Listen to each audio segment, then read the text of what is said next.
ધારી police દ્વારા રાજુલા સફાઈ કામદારો નજરકેદમાં રખાયા। થોડા દિવસોથી જ રાજુલા નગરપાલિકા સફાઈ કામદારોને કાયમી ન કરાતા રસ્તા રોકો આંદોલન કરવામાં આવ્યું હતું। પોલીસે ધરપકડ કરી કાયદેસરની કાર્યવાહી કરેલ હતી અને ધારી પોલીસમાં હાજર થવાનું ફરમાન કર્યું હતું, જેમાં 6 થી 7 સફાઈ કામદારોની તબિયત લથડતા 108 દ્વારા સરકારી દવાખાને ખસેડાયા હતા। તારે રાજુલા વાલ્મીકી સમાજ અને સફાઈ કામદારના યુવા પ્રમુખ સાથે માહિર કલમ ન્યૂઝે સીધી વાત કરતા સફાઈ કામદારોને નગરપાલિકા કાયમી ના કરે ત્યાં સુધી આંદોલન શરૂ રહેશે તેવું જણાવ્યું હતું। રિપોર્ટર હુસેનભાઈ સંઘાર, ધારી। આપનું નામ અને શું સમસ્યા છે?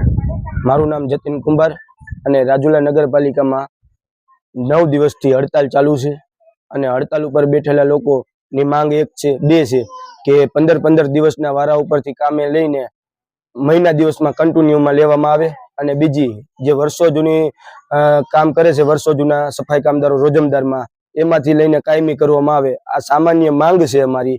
અને પ્રમુખ અને ચીફ ઓફિસર 9-10 દિવસથી હડતાલ ઉપર બેઠેલા છતાંય નગરપાલિકાના કોઈ સભ્ય, પ્રમુખ કે ચીફ ઓફિસરનું કોઈનું પેટમાં પાણી હલતું નથી અને એ લોકો કોઈ અમને જવાબ દેતા નથી।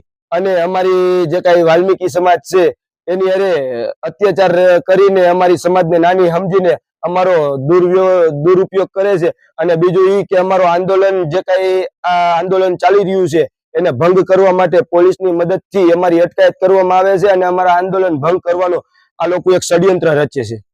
તમે કુલથી કેટલા લોકો છો આંદોલનમાં? અમે લોકો 150 આસપાસ।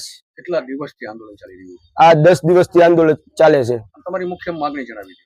અમારી મુખ્ય માંગ બે છે।